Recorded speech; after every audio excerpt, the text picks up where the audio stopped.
So may hapon sa tanan no. So isa ko sa trabahante diri sa Davao Mighty Steel Corporation.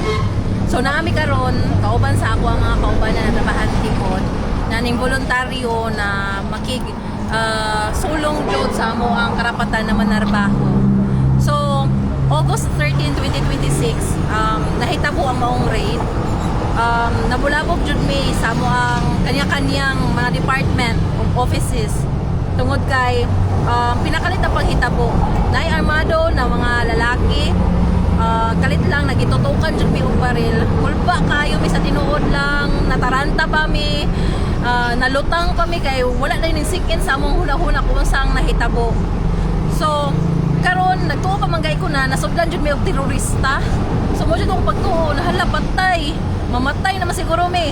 So karon gipababa mi sa gawa sa first floor pa. So nga mo lang yung dala ato kay gidali-dali jud mi upagawa, so more on cellphone ra jud. So amo ang mga gamit sa taas naa pa jud nabilin sa taas. Karon pagbaba namo na po dito ang mga empleyado og nagdumala dito sa first floor. So nagpaila sila dito na taga NBI daw sila. Naka-uniforme mo po sila, polo shirt ana, na nakatatak NBI. And then nag-as ang isa ka employee kung naabay warrant kay hunato man ang pag-ano jud. So naa daw nagpakita siya papel, gibasahan, isummarize ra to niya na about ano daw, about nuclear something or radioactive daw. Mao daw ang pinaka-purpose sa maong warrant. So upat to ka warrant, upat ka building nga ilang gikuan. So pero dili ko sure ha kung na-providean ba nila og upat jud ka warrant, kompleto ba ang warrant na ilahang na-provide. Oo, kay dili ako mismo ang nag-receive ato na time. So karon pagbasa, after basa ilang gipa-receive. Pag-receive nila, nag-ask me na, sir, dapat nami naay attorney. I would like to correct myself. Before pagani ang pagbasa sa warrant, ni-insist ang isa ka empleyado na dapat naay lawyer ang company na mo represent sa company ato na time. Pero ang sa gibuhat, wala gitugtan tungod kato na time gi-confiscate na nila ang mga cellphone o wala hatagi og tsansa na mo kontak sana sa abogado sa company.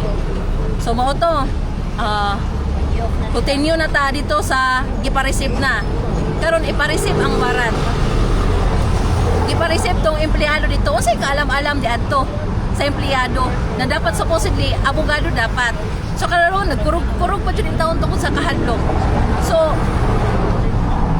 na wala siya nahimo ning ano siya perma, pero ni-insist pang isa ka employee na basaha jud sa jud tanan sir.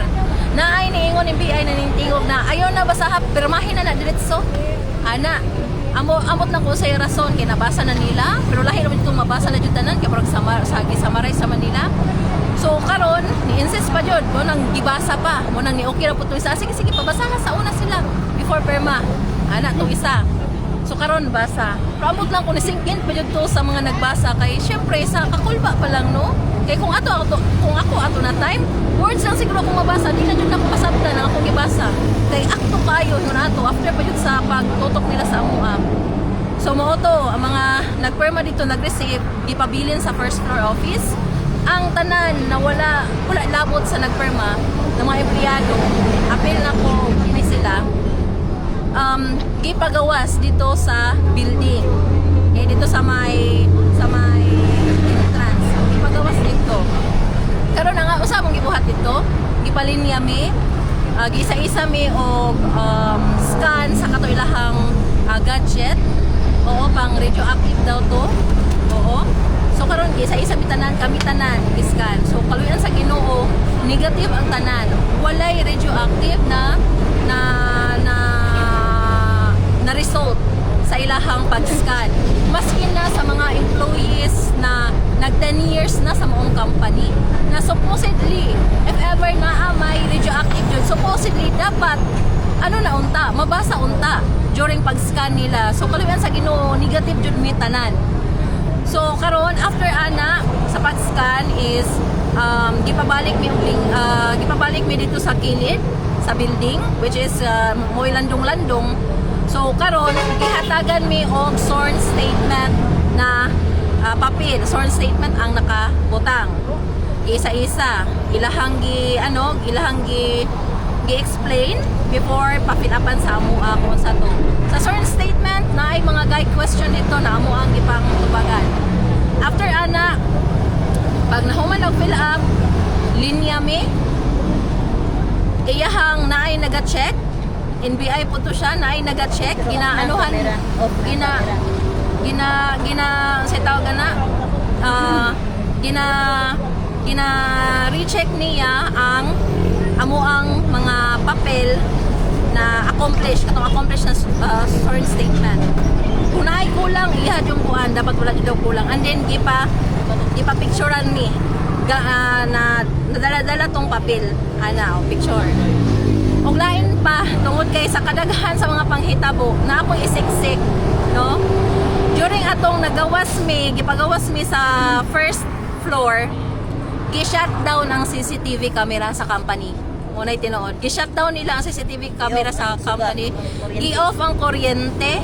So, stop ang kanang mga ekwipo dito na nagamit og kuryente. So, muna'y tinuod, shutdown ang CCTV, which is wala to na record yun na panghitabo. So mabalik ta dito sa pag humag-picture, so wa pa jud dugay jud mi, as in whole day jud mi dito. Ako personally gabiin na jud ko nakauli ato na time. So gipahulat na pod mi sa gawas. Naa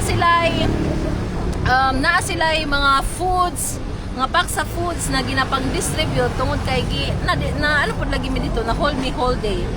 Ang uban na lang jud maski na sila'y pride pod, pero sa lawas man to padulong, so idawat nila gikaon. Pero personally ako og ang uban namong kaubanan, wala jud di jud namo mahimo na makaon ang ilang pagkaon. Kay kabalumi kisa may ganahan mo kaon.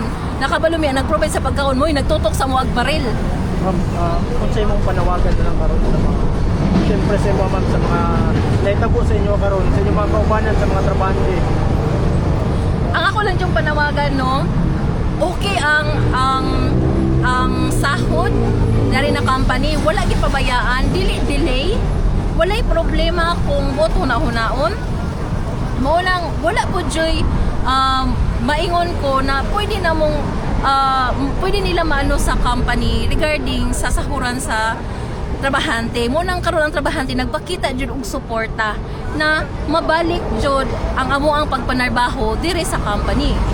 Kay napugog na istorya sir regarding kay ako yung siyang istorya, NBI to siya, na regarding sa mong sahod sir, supposedly masahuran dapat ni pero na freeze ang tanang transaction tungod kay naamo i-freeze niyo tanan, bawal mag sa mga papilis. So karon sa iyang giingon, ma'am, pagpaduli lang mo, mabayaran lagi mo na. Duli ko, sir, magpaduli na wala man nagingon ang company na dili mi mabayaran.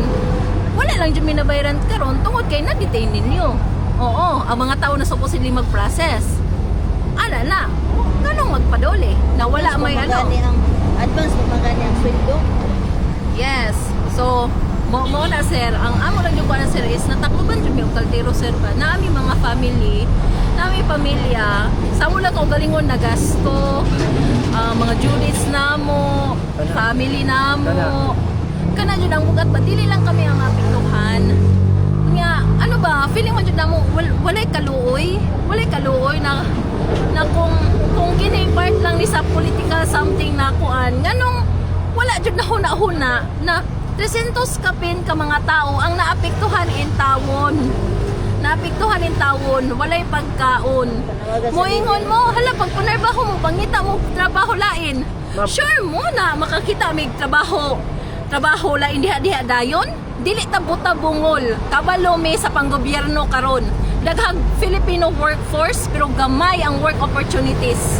Mo nay tinuod mo ganing natay private sectors kaning tabang para mahatag ang trabaho ang atong mga kaubanan gaya namo. Munay tinuod. Panawagan natin sa mga leader, ma'am. Kuan lang no, sa mga leader unta. Tao pod mo. Parehas namo. Unta welfare sa katawhan ng inyong ginatanaw. Kumbaga kulang man jud ang action sir kung puto na hunaon. Muingon sila kay ilang man jud ning i-insist na nailigtas kayo sa radio something, ganon. Unsay nailigtas? Unsa na klaseng ligtas kung kini karon kulob among kaldero, wala mi mapagkitaag income. Usa naligtas ang ilahang ginamin. Kung kini na ligtas ang inyong ginamin, unsa na definition sa ligtas di ay basig dili ano ba coincide na definition ng ato ang ginahuna-huna sa term na ligtas. So karon lang no, balik ko na to sa mga leader sa panggobyerno karon unta. Katauhan ang inyong unahon. Katauhan ang inyong unahon kung dili na mo ma-feel ba? Dili na mo ma-feel na naamoy gihatag, yes, konsensya, naamoy gihatag na pwede ikatabang. Actually, dili dyan may buta bungol sa tinuod lang. Kung wala pa lang ko nahadlok para sa akong pamilya karon, pwede na ako magratatat di ari ba mo istorya. Pero naa pa ko'y kahadlok jud. Oo. Pwede na ako na mo istorya di ari, pero dili ko gusto na mabalikan ko. Oo. So, mao lang to. Please.